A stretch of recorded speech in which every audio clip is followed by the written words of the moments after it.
them to death. Another would relate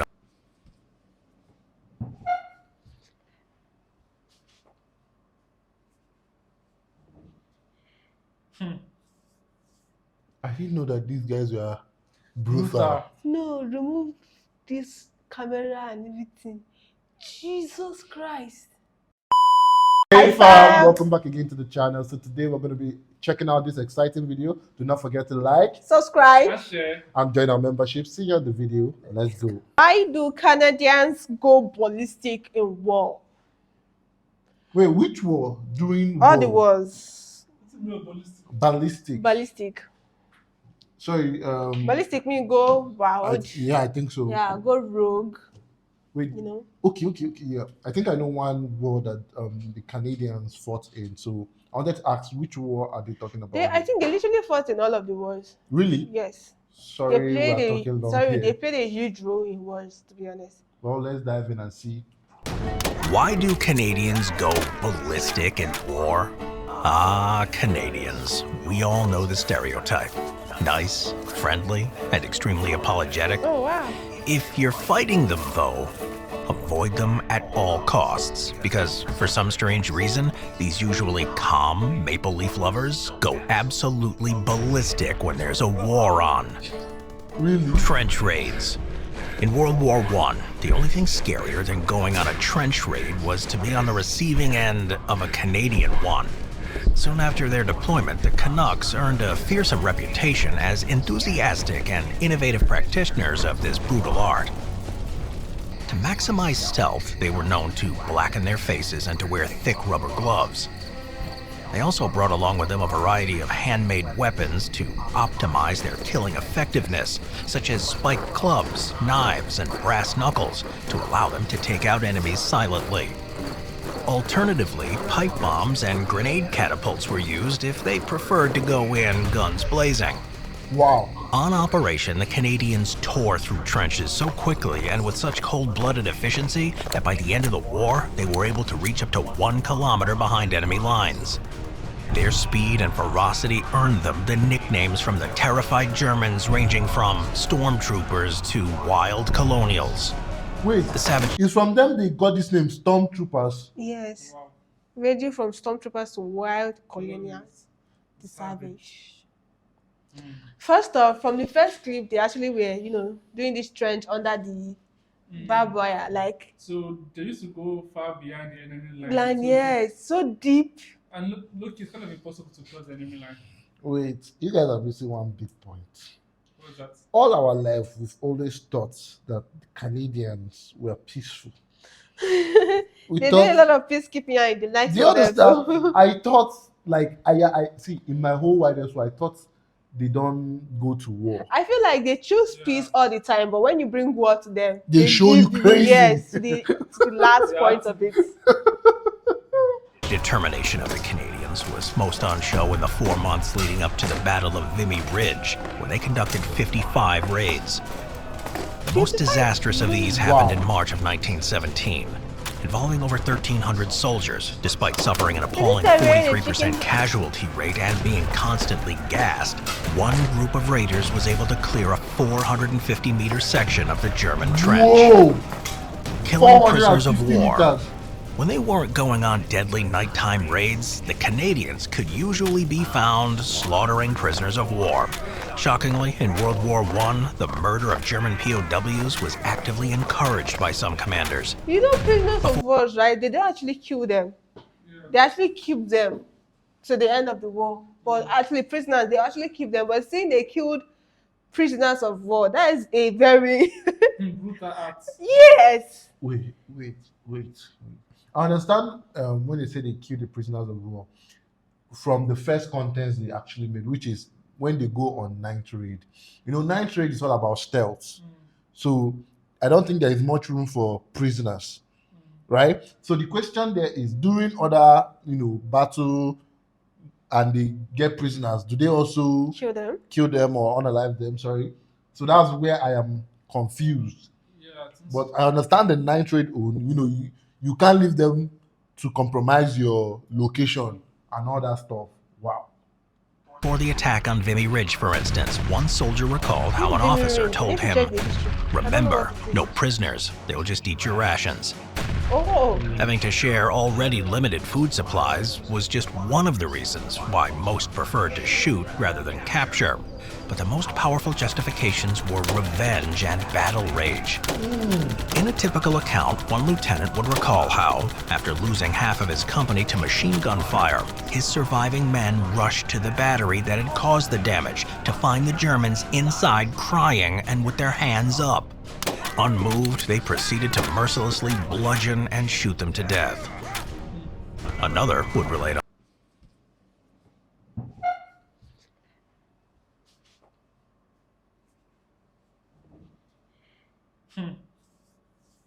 I didn't know that these guys were brutal. no, remove this camera and everything. Jesus Christ. Do you know what it means for them to move to the front of the machine gun? Like they're actually taking bullet, they're actually Yeah. taking Yeah, hits. but they were still pushing. Like they went there and shot. I said to God, I've never seen a soldier as mighty, Crazy. and mighty as they are. They are fearless, to be They're honest. taking something before they go to the I don't know what to think of this thing. Like, it feels like they're taking Even like something. how friendly they are is how they can Brutal. just switch it up Yeah. to be very ruthless. You and- want to be my friend? No problem. You want to Want be my enemy? No No problem. Whoa. on one occasion, a German rushed to one of his comrades with a bayonet, but then chickened out and surrendered. In his own words, "Our boy would have none of it. He lunged at the German again and again, who each time lowered his arms and stopped the point of the bayonet with his bare hands. The German was screaming for mercy." Even if a surrendering German somehow survived his initial encounter with a wild colonial, his life was still in great danger. In this regard, one veteran would remember how he once witnessed one of his fellow Canadians turn a German POW into red mist by dropping a live grenade into his greatcoat pocket.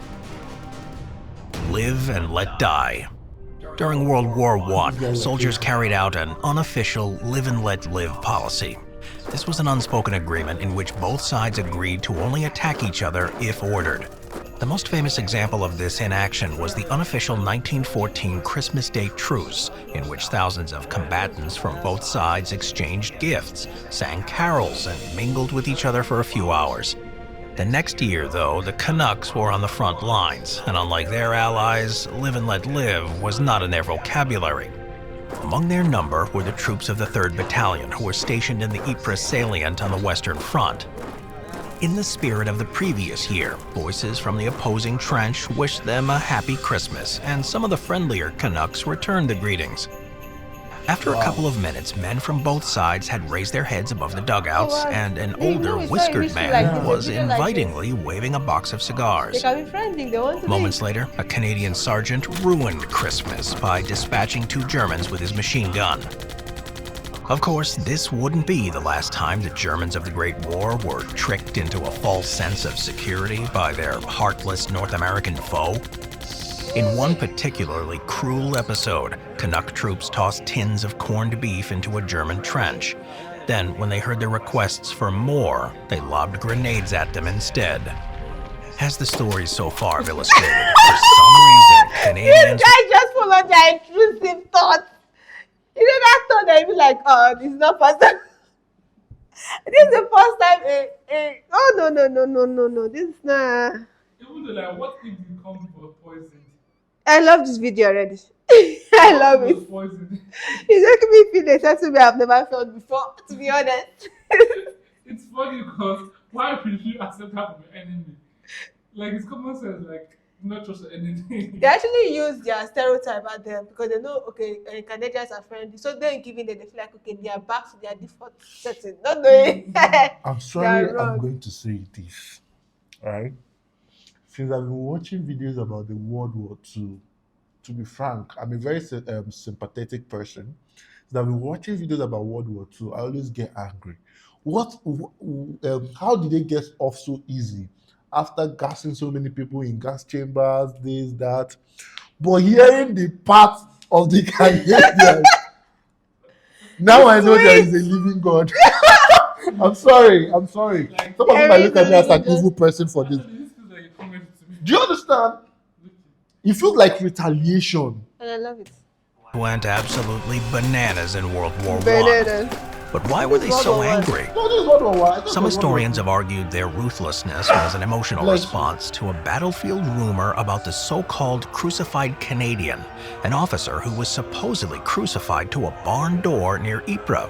Others have speculated their thirst for revenge drew from their traumatic experience at the harrowing 1915 Second Battle of Ypres, during which Canadians took the brunt of the first ever German poison gas attack of the war.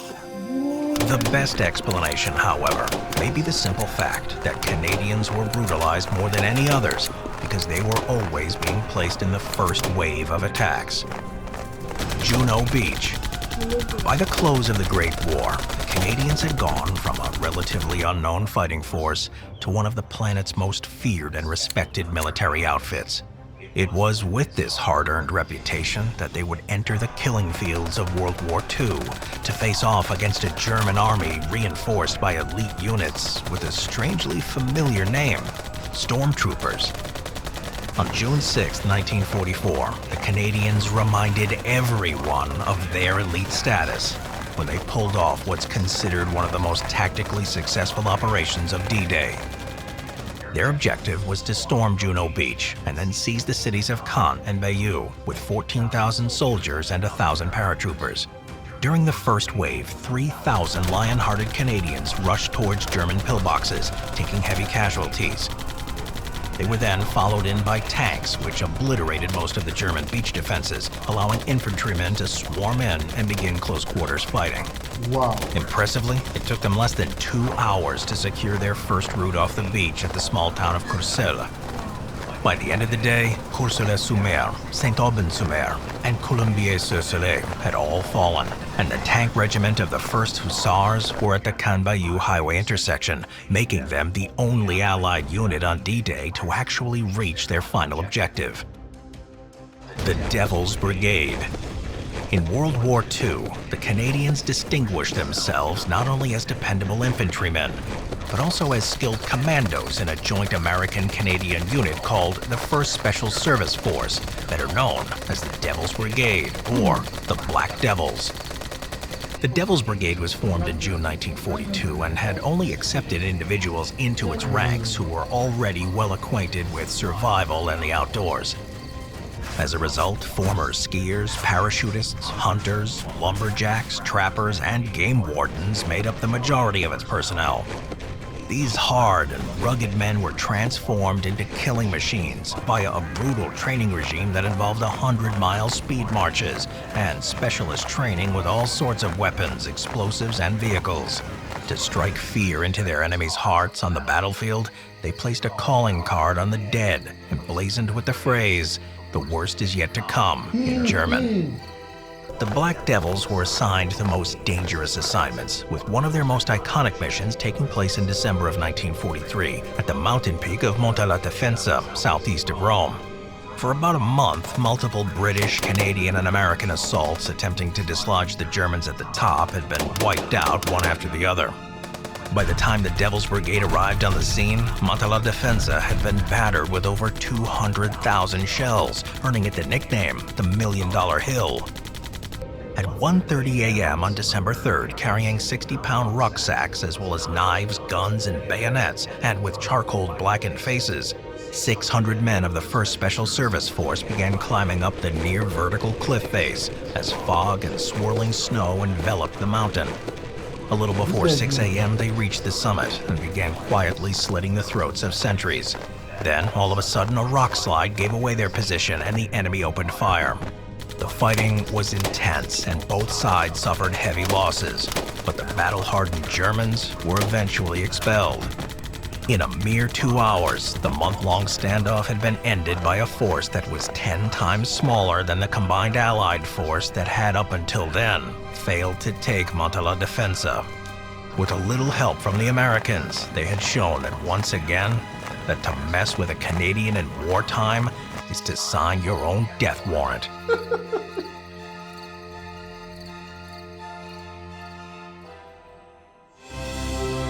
Wow. I didn't know that Canada has such an interesting history. Fierce history. Fierce history. I think, Yeah, in the heart of the open yeah, air. I think we need to dive Wow. more. I just want to know Into- their special forces, their military, everything about their military. No, this is Canadians are crazy. more than impressive, to be honest. You all are crazy, man. And I love you guys. I've never felt the way I'm Like, I feeling in love any you video. guys. Like this actually blew my mind because I was thinking, okay, these are friendly People. people, and seeing the other side. God, no. Wow. See, you guys, please. Most of you will view me as inhuman, but I love the fact that the I love how Nazis rogue. got what they deserved.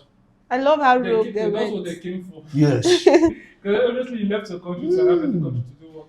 See, I have been waiting for, every time I hear them, they say they did the trial of the Nuremberg. I don't know if I'm pronouncing it well. Yeah, When I watched, I was like, why did they take these people prisoners? it's okay. Let me not go deep. I'm sorry. So let's just end it here. Do not forget to like, Subscribe. and comment on this video. I'll see you on the next one. For now, remember, blessed and Please keep your bye. recommendations down there. We'd love to see more videos from the Canadians, military, Yeah. wars before and everything.